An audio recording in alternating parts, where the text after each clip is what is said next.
First Things, episode number 67. I seem to be lost. And so you're working around the clock so you don't take time for yourself to feel like an actual human being. I used to feel like no matter how hard I worked, I was just spinning my wheels. Trying to be perfect, we try to have everything in place at one point in time, and you can't. Hello, my friends. Welcome back to First Things, the podcast dedicated to practical productivity based on modern research. My name is Brandon Vaughn, and it's my goal to help you apply productive solutions to your life to help you live with less stress, greater passion, and amazing results. So good to have you back with me today as we are continuing our study on Essentialism. If you are just tuning in to the show for the first time, we are going through chapter by chapter through Greg McKeown's book called Essentialism. If you go to my website, firstthingsproductivity.com/67, you will find a link to this book in the show notes at the very bottom of the page. But you can go anywhere and find it: iTunes, Amazon, Barnes & Nobles.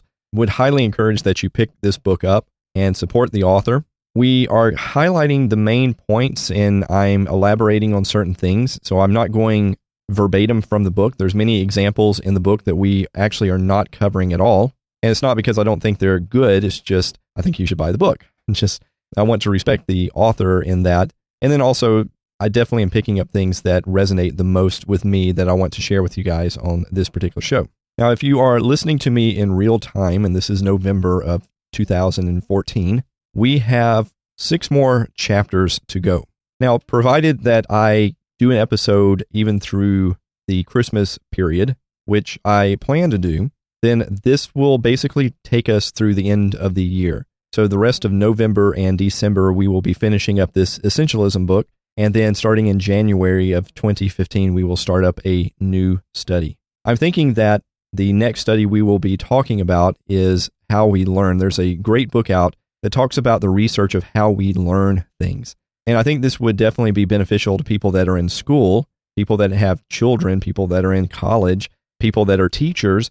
But we all learn things, and we all are on a journey to learn new things. And I think this would be beneficial for all of us. We learn a new task on our job. We learn a new skill in our job. We learn a new computer program to do our jobs. So I'm leaning toward that because we've only done one episode on that, and I would like to really dig into that a lot more than what we have already. But there's going to be some breaks I have over the next few weeks, and I plan to think about it a lot more. Also want to look at the survey responses that you guys gave to me and see if that kind of changes any of my perception of what we will be doing next. So I don't believe I heard from anyone this week except for Bob from London. Bob wrote me. We had conversed some through Twitter. I believe Bob is a blogger and had picked up a lot of things when we were talking about essentialism, and he seems like he's written some fairly good things. I'm checking that out and having some conversations with him. Bob, if you happen to be listening, I owe you an email still. We'll be getting that to you shortly. And if you do want to write me, I would love to know how essentialism is working for you guys. Even if it's not working for you, I would love honesty. And you can email me directly again at me@brandonvaughn.com. And as always, remember my last name is V as in Victor, AUGHN, me@brandonvaughn.com. Let me hear from you guys and know what things are working with you in this particular essentialism. So again, where are my essentials? And I was really thinking about this, and from last week when we talked about entropy, we talked about how life is constantly pulling us away from essentialism. And I've given you these report cards every week of how I've been doing. And even this week, I saw some hits upon my writing, just finding it very hard just because I had a lot of work. I had a lot of distractions come up. I've kept with my writing, and I think I've written every single day, but not really to the intensity that I had seen before. Because of that craziness in my life, some deadlines for some various projects, my music has slipped, even though I, again, try to spend at least 5 or 10 minutes when it just got swamped to do something for sanity's sake. My sleep has not been very good because of all these things I've been trying to do. My eating has been still pretty good, but my exercise has just completely disappeared. And I'm telling you guys this mostly because I want you to hear in real time that there are struggles with this type of stuff. And if you struggle with really implementing this stuff at times, then you're not alone. And the worst thing that you could ever do to yourself is to think that you are an outlier or an anomaly and that everyone else has their act together and you're the only one who doesn't. This is why it's been encouraging that there's a few PhD, maybe some master degree students who are in college right now who are listening to me. Because you've reached out to me and you said, hey, I would love if you did an episode that talked about the whole doctoral process and that kind of thing. And I get that. I get that feeling like I just want to know that I'm normal in this whole process. And can you help me deal with all these obstacles that I find in this process? Because I felt that way. I feel like, man, everyone else seems to be making progress and they're writing chapters and they're doing this and I'm just struggling. And what we said last week is the fact that it takes diligence and it takes persistence. And if you ever go on autopilot with this stuff, you will find yourself drifting off course pretty rapidly. And when you stop thinking about this, you've got to remind yourself of this. And quite frankly, it can get exhausting to think about the intensity of essentialism, I think, every single day. I think it would do us great. But then sometimes you just kind of want to forget about all this and just live and not constantly be weighing things in your life. But if you do this, from my experience at least, I drift.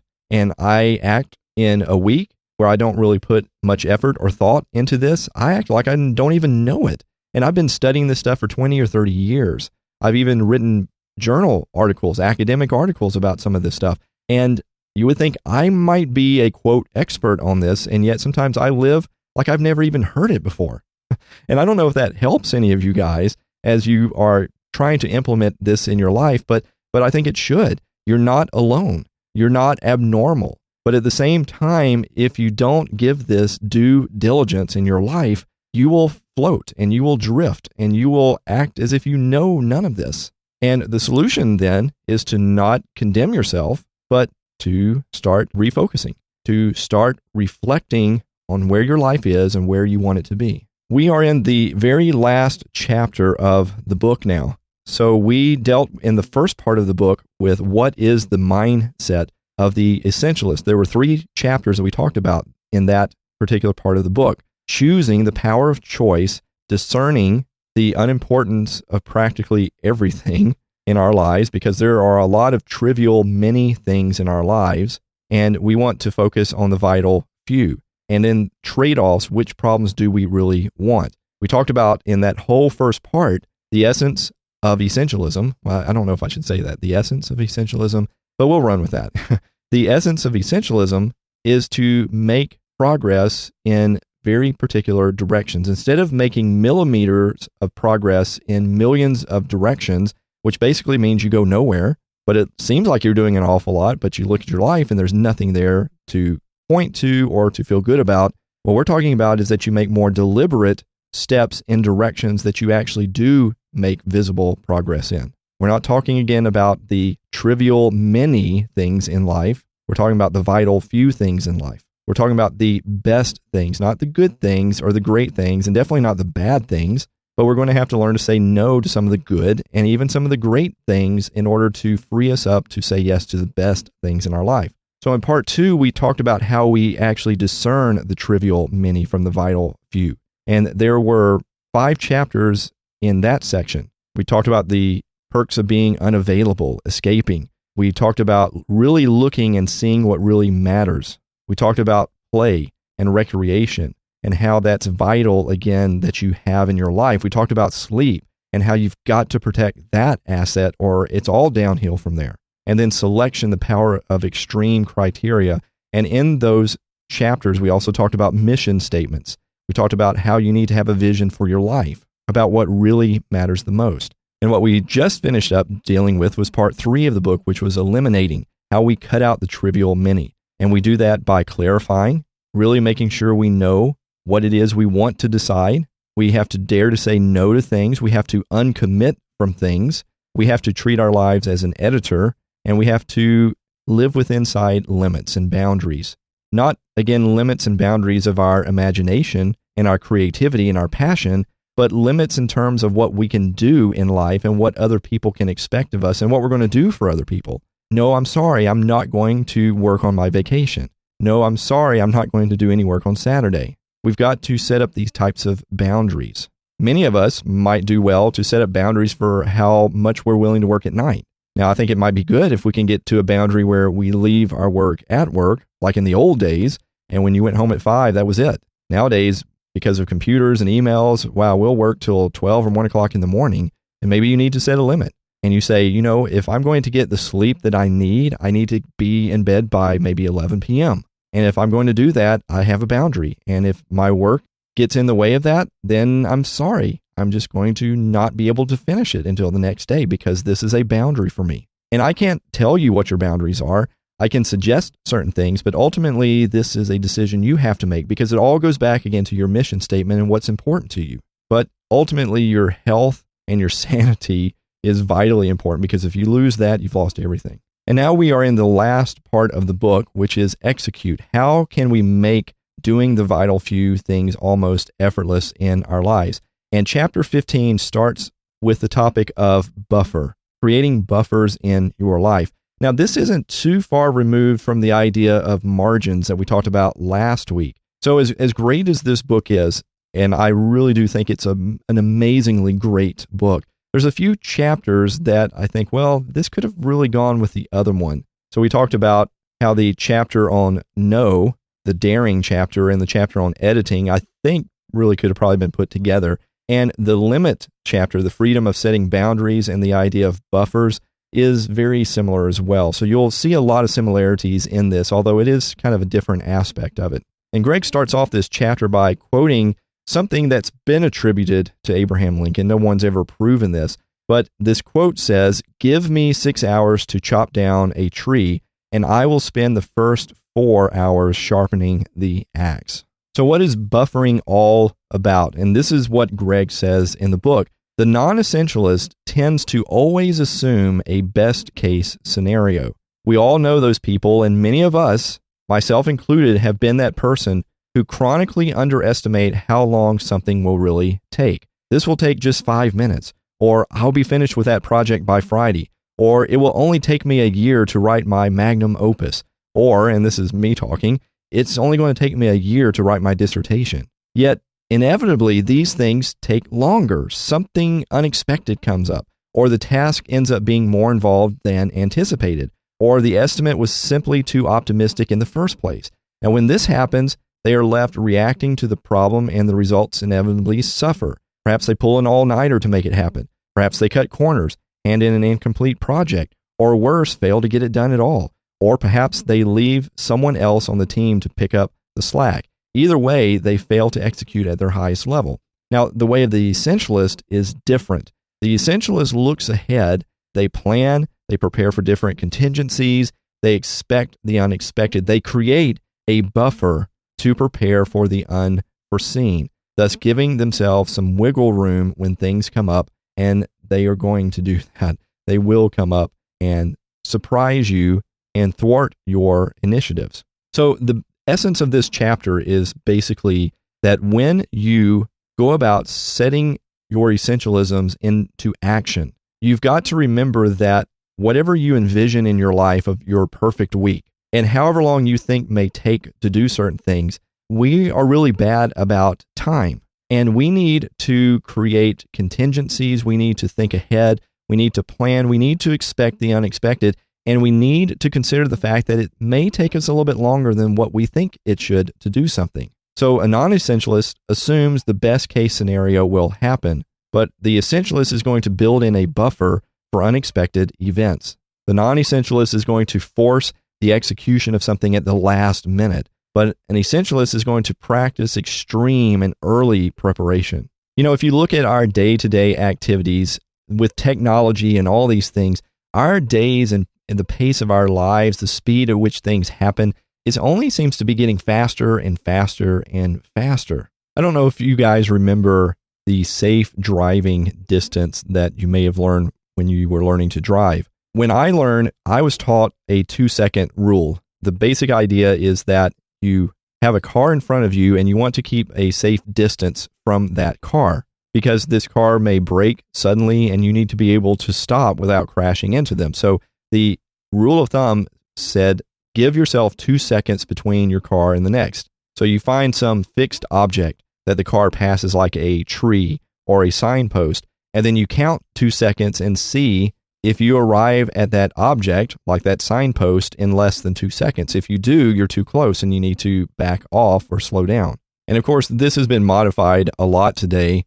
Back in my days, that was the only rule that I ever had, and it's always served me well. But now there is a 3-second rule and higher, because they say, well, that rule is okay, but it doesn't really take into account road conditions and also how fast you are traveling. So the new rules of thumb that I've seen is that if you are traveling between 35 and 55 miles per hour in ideal conditions, so the road is good, you have good weather, you have light traffic, then you want a 3-second distance between you and the other car. But if you're traveling faster, 55 to 75 miles per hour, and in Texas where I live, there are some toll roads where you can actually go up to 85 miles per hour, believe it or not. I'm not sure if you have ever heard that in the news, but we have some amazingly fast roads here. But if you're going really fast or it's raining, it's wet pavement, it's very heavy traffic, then they recommend 4 seconds distance between you and the next car. And then if it's really bad conditions like icy or snow-covered roads or fog,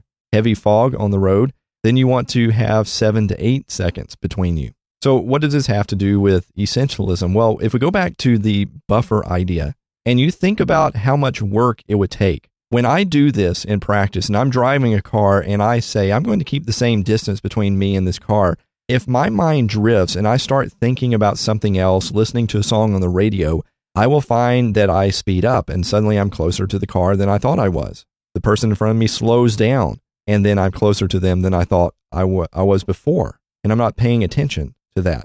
And then I have to refocus on this and place the correct distance there. It's kind of going back to what we said earlier in this episode, the fact that if you just let life happen and you don't seize control of it and you don't proactively create margin in your life, the same thing as creating buffer in your life, you will find that you get too close and you can literally crash into things, such as having to do something at the very last minute.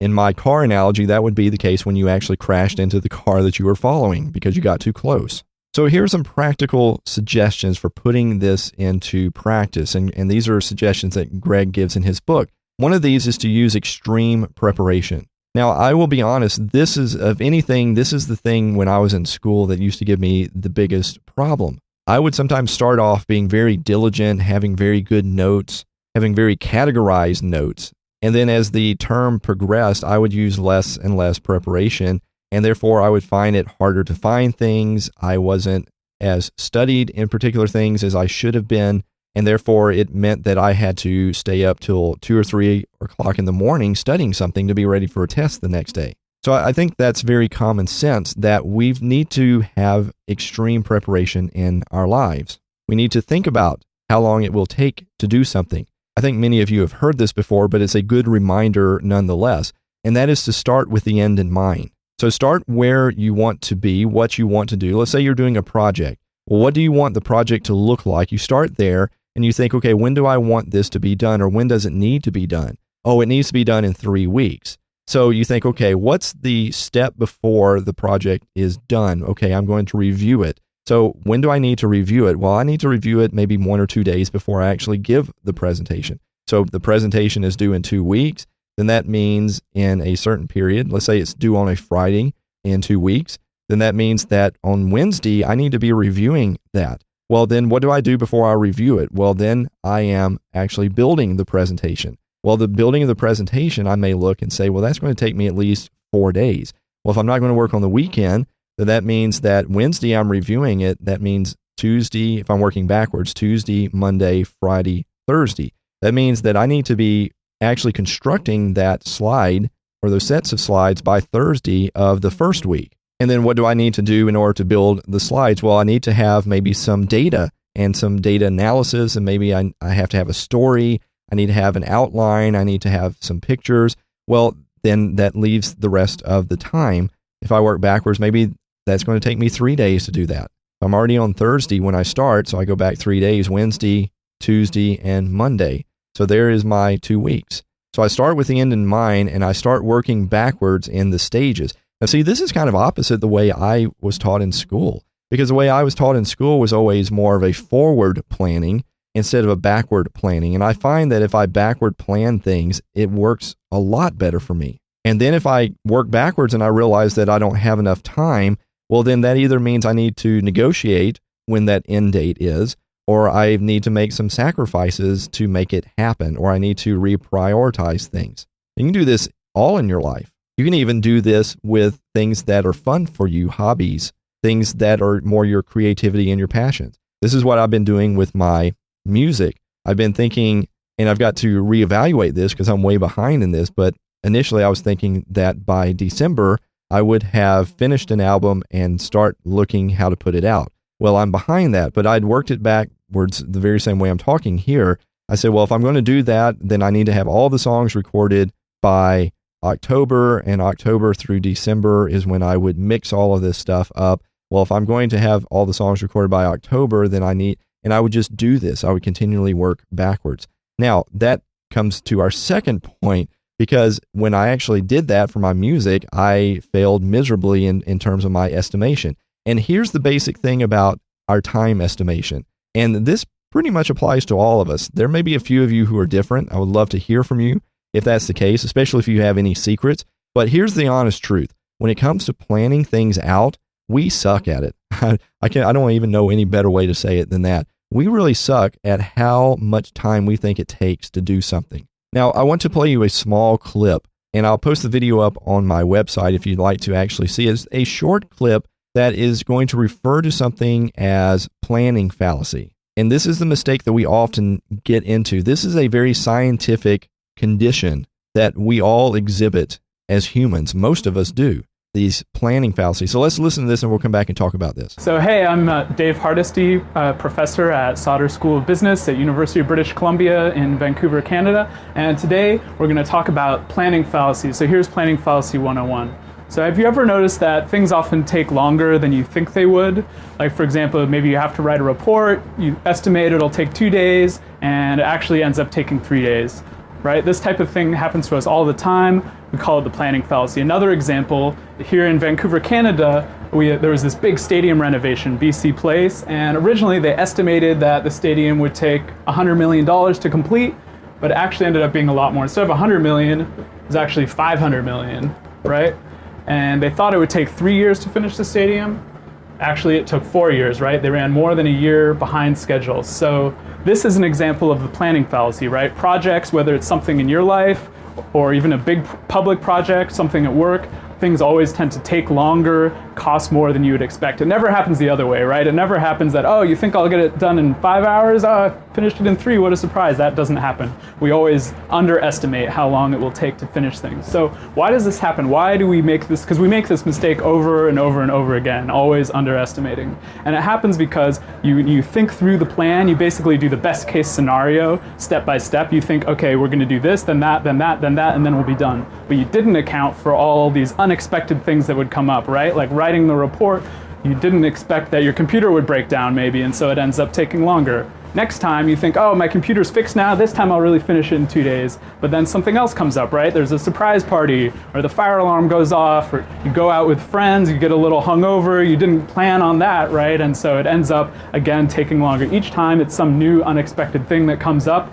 and makes it take longer than you thought it would. So how do we avoid this planning fallacy, right? How can we make better estimates of how long things will take?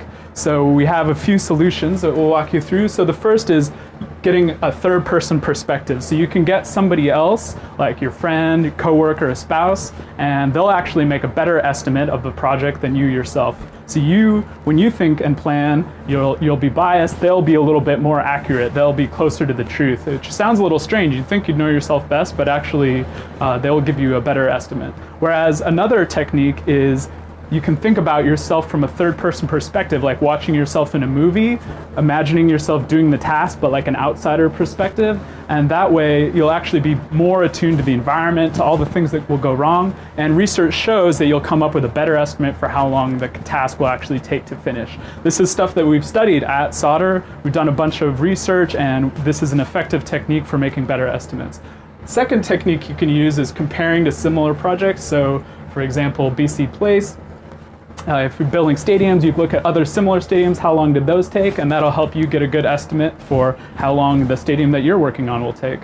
The third technique you can use is commitment contracts, and that's when, if there's something that you really need to get done, right? Like you've got to get that report done in 2 days no matter what. So the trick you can use then is go to your friend and say, hey, I'm going to finish this report in 2 days. If I don't, I want you to take this $500 and give it to the political party that I hate if I don't get it done in time, right? It sounds kind of crazy, but it works, right? This is something that, again, we've studied, and we know that if you set up these contracts with a friend or with a coworker, with your spouse, you'll get the project done on time, right? And that's something that doesn't work if you just do it yourself. If you set your own deadline and say, oh, I'll follow it, you won't, you'll cheat on it, right? You've got to have somebody else with that commitment contract. So those 3 solutions for the planning fallacy was using a third-person perspective, you get better estimates. Comparing to similar projects will help you get better estimates. And to help you get it done on time, you can use a commitment contract. So that's the planning fallacy and how to solve it. I hope you enjoy it. I hope it's something you can use in your life. So thanks.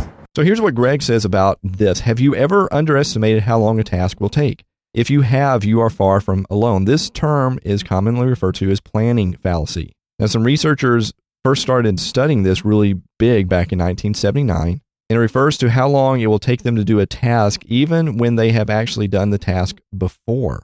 Fact is, we tend to underestimate how long it takes us even when we've done it before. So here's some studies.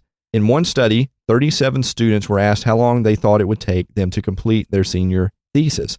When the students were asked to estimate how long it would take, if everything went as well as it possibly could, their average estimate was 27.4 days. When they asked how long would it take if everything went as poorly as possible, their average estimate was 48.6 days. Well, guess what? In the end, the average time it took the students was 55.5 days. They said in the best case scenario, it would take them 27. In the worst case, it would take them 48. The average ended up being 55.5 days. Only 30% of the students completed the task in the time they had estimated. The fact is, people will admit to having a tendency to underestimate while simultaneously believing that their current estimates are accurate. We do this all of the time, where we think it's going to take us this long and it takes us a lot longer to do, and this gets us stressed out. This is going to thwart us really implementing essentialism because we are undercutting ourselves in the process. Now, some researchers think that the reason why we do this is because of social ramifications. That if we were anonymous and we didn't tell people, there's a tendency that we don't underestimate how long it takes us. It's when other people know that we fear rejection, we fear ridicule, we fear condemnation in some sense, because we say, I think this is going to take me 3 weeks, and we know they're going to respond, why is it going to take you so long? It should only take you a week. So we have that tendency, maybe even subconsciously now, that we typically underestimate how long it's going to take us. But if we don't have that pressure, we don't have to tell anybody, it's completely anonymous, we are a little bit better about our estimation of how long things take. So here's a simple little trick that you can do to help this. Simply add 50% buffer to anything you plan to do. So for instance, if you have to take your child to practice, soccer practice, dance practice, whatever, and you think it's only going to take you 10 minutes to get there, to get them to the door. Well, what if you have traffic? What if you have all this? A simple remedy for that is just to add 50%. Well, 50% of 10 is 5 minutes. So instead of leaving 10 minutes before the practice, leave 15 minutes before the practice. If you think it's going to take you 2 weeks to do that presentation, well, what's half of 2 weeks is 1 week. So you should really add in a buffer of 1 week. So you may want to add 3 days to the beginning of the project, and you maybe want to add 3 or 4 days to the end of the project. Now, if you will do this in your life, it will help. And guess what? If you finish quicker, it's like bonus. You get all this time back, and that's a great thing to do.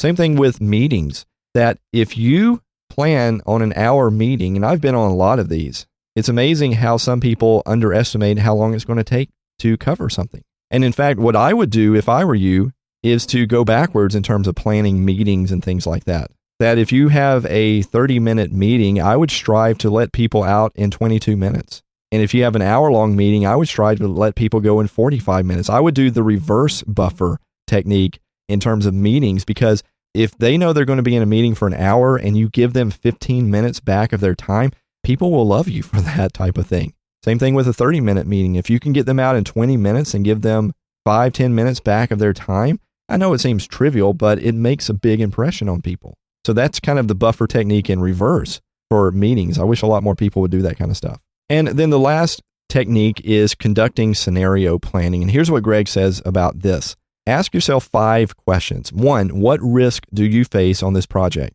2, what is the worst case scenario? 3, what would the social effects of this be? 4, what would the financial impact of this be? And 5, how can you invest to reduce risk or strengthen financial or social resilience? And he says your answer to that 5th and crucial question, how can you invest to reduce risk or strengthen financial or social resilience, will point you to buffers, perhaps adding another 20% to the project's budget, or getting a PR person on board to handle any potential negative press, or calling a board meeting to manage shareholder expectations. These are things that you can create to safeguard you against the unknowable events. So I hope that helps give some insights in our first stages now in this last part of the book of how we're going to execute this. Maybe kind of an odd start to end off this grand finale of how we're going to put this into practice, but I think it's still a good point. The fact that when we try to put our essentialism into practice, we need to not forget the fact that we aren't very good at gauging time and how long it takes. So we should build in buffers. We should build in these little pockets of time to reduce the stress on us so that we can really devote our energies to these essential things in our lives. So I think we're going to stop there for today. Thanks for hanging with me. Thanks for, as always, tuning into this show. Thank you for your constant support. I really appreciate that. I thank you for the time that you give to me, especially those of you who listen to me almost every week. I can't thank you enough for that. And once again, just thank you for being here. Next week, we are going to be talking about subtraction, bringing forth more by removing obstacles. So how can we remove some of the obstacles, subtract things as a way of executing some of our vital few things? So until next time, remember this. Essentialists accept the reality that they can never fully anticipate or prepare for every scenario or eventuality. The future is way too unpredictable. So what do essentialists do? They aren't going to wait for it to happen. They're going to start building in buffers and margins in their life to reduce the stress of the unpredicted. They're going to do 50% more of whatever they plan or think it's going to take to do something, because they're going to create a stress-free life as much as possible to give more of their energies to those vital few things. So my question for you today is, where are the buffers in your life? Are you always cutting it thin? Are you always late on things? Are you always late for appointments, late on projects? Do you have to pull all-nighters to get things done in school or in your work? And again, if you are, I would suggest you can't live that way. It's not healthy for you. It's not mentally good for you. And all you need to do is to make a few tweaks to put some buffer back in your life, and you will free yourself up to really embrace your essentialisms. So try it out and let me know how it goes in your life. And as always, if you have any questions, feel free to email me at me@brandonvaughn.com. You can also leave me a post on my discussion site, which is firstthingsproductivity.com/67. And you can also comment on Facebook and Twitter as well. Let me know how it goes. Let me know if you have any questions. Let me know any success stories that you have by putting some buffer back into your life, especially the 50% rule. If any of you guys put that into practice because you heard me talk about it on this show and it was really beneficial, let me know. I'd love to know how it applied to your life. So until next time, remember this. Embrace today with passion and intention, with a little bit of buffer to ease your life. And as always, don't die with your music still inside you.